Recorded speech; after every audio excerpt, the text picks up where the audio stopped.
ইসলামের ইতিহাসের অন্যতম প্রভাবশালী একজন ব্যক্তিত্ব উমর ইবনুল খাত্তাব। তো চলুন আজ আমরা তার জীবনেরই এক অবিশ্বাস্য এক শক্তিশালী রূপান্তরের গল্প শুনি। আচ্ছা, একবার ভাবুন তো, কিভাবে একজন কট্টর শত্রু সে বিশ্বাসের সবচেয়ে বড় রক্ষক হয়ে উঠতে পারেন। আমাদের আজকের আলোচনার কেন্দ্রবিন্দু কিন্তু এটাই। এই একটা প্রশ্নকে ঘিরেই আমরা দেখব উমরের সেই নাটকীয় পরিবর্তনের পুরো গল্পটা। তো আমাদের গল্পের শুরুটা হচ্ছে মক্কায়, সেই সময়ে যখন ইসলামের প্রাথমিক বার্তাটা সেখানকার ক্ষমতাধর কুরাইশ নেতাদের কাছ থেকে অনেক বিরোধিতার মুখে পড়ছিল। চারদিকে তখন একটা চরম উত্তেজনা। আর ঠিক এই রকম একটা পরিস্থিতিতে উমর ইবনুল খাত্তাব ভাবলেন, ইসলামের এই প্রচারকে যদি থামাতে হয় তাহলে এর মূলকেই শেষ করে দিতে হবে। তিনি এক ভয়ঙ্কর সিদ্ধান্ত নিলেন, স্বয়ং নবীকে হত্যা করার পরিকল্পনা করলেন।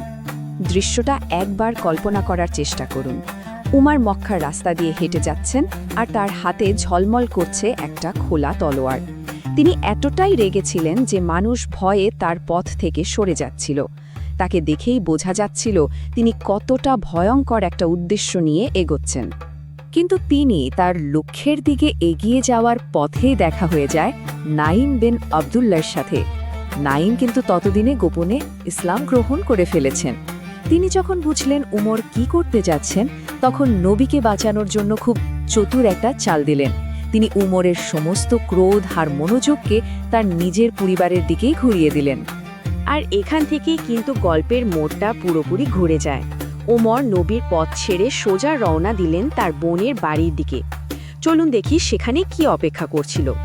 জানেন, তিনি যখন তার বোনের বাড়ির কাছাকাছি এলেন, তখন তার কানে একটা সুর ভেসে এলো, এক অদ্ভুত, সুন্দর আর মিষ্টি একটা সুর, যা তার সমস্ত ক্রোধকে যেন এক মুহূর্তের জন্য থামিয়ে দিল।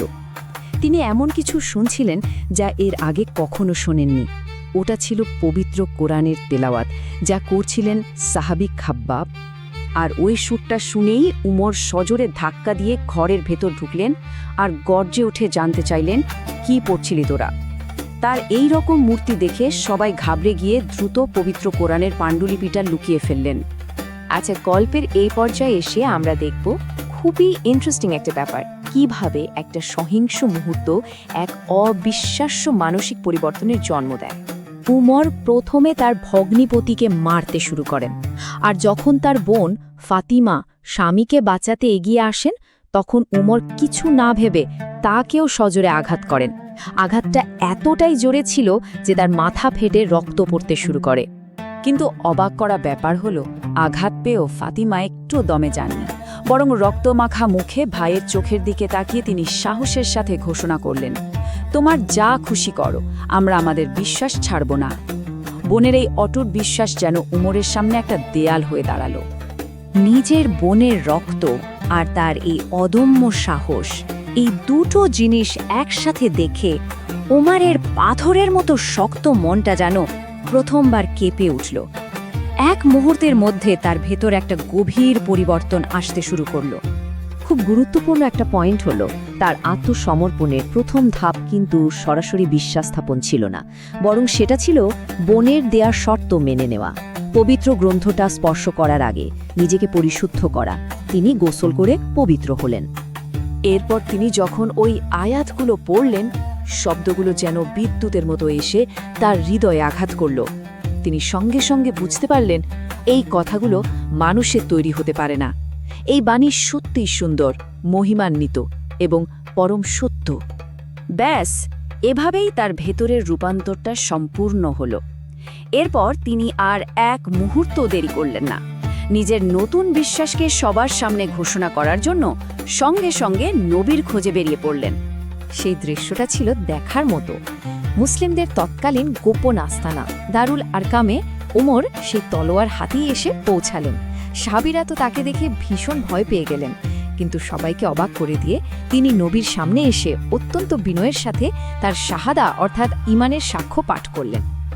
ইসলাম গ্রহণের সাথে সাথেই উমরের পুরো দৃষ্টিভঙ্গিটাই যেন বদলে গেল। তিনি বললেন, আমরা যদি সত্যি কথাই বলি, সত্যের পথেই থাকি, তাহলে এভাবে লুকিয়ে থাকবো কেন? কেন গোপনে ইবাদত করব? তার এই একটা কথাই মুসলিমদের মধ্যে এক নতুন সাহসের জন্ম দিল। আর তার ধর্মান্তরের প্রভাবটা ছিল অকারমূর্ত। তার অসীম সাহসের কারণেই এতদিন ধরে লুকিয়ে থাকা ক্ষুদ্র মুসলিম সম্প্রদায় প্রথমবারের মতো কাবা চত্বরে এসে প্রকাশ্যে নামাজ আদায়ের সাহস পেল। এটা ছিল ইসলামের ইতিহাসে এক বিশাল মাইলফলক। যেহেতু ওমরের ইসলাম গ্রহণ করাটা সত্য আর মিথ্যার মধ্যে একটা স্পষ্ট প্রকাশ্য পার্থক্য বা ফারাক তৈরি করে দিয়েছিল, তাই নবীজি সাল্লাল্লাহু আলাইহি ওয়াসাল্লাম তাকে একটা উপাধি দেন, আল ফারুক, অর্থাৎ যিনি সত্য ও মিথ্যার মধ্যে পার্থক্যকারী।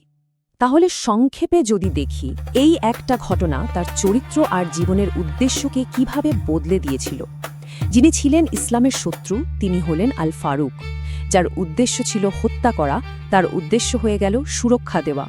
আর যিনি অন্যদের ভয়ে লুকিয়ে থাকতে বাধ্য করতেন, তিনিই হয়ে উঠলেন প্রকাশ্য ইবাদতের অগ্রদূত। এক কথায় সম্পূর্ণ বিপরীত এক রূপান্তর। শেষ করছি এই প্রশ্নটা দিয়ে। এই পুরো ঘটনাটা আমাদের ভাবতে বাধ্য করে যে কিভাবে শুধুমাত্র একটি কণ্ঠের সুর আর কয়েকটি ঐশ্বরিক শব্দ একজন মানুষের মনকে আর সেই সাথে পুরো ইতিহাসের গতিপথকে আমূল বদলে দিতে পারে।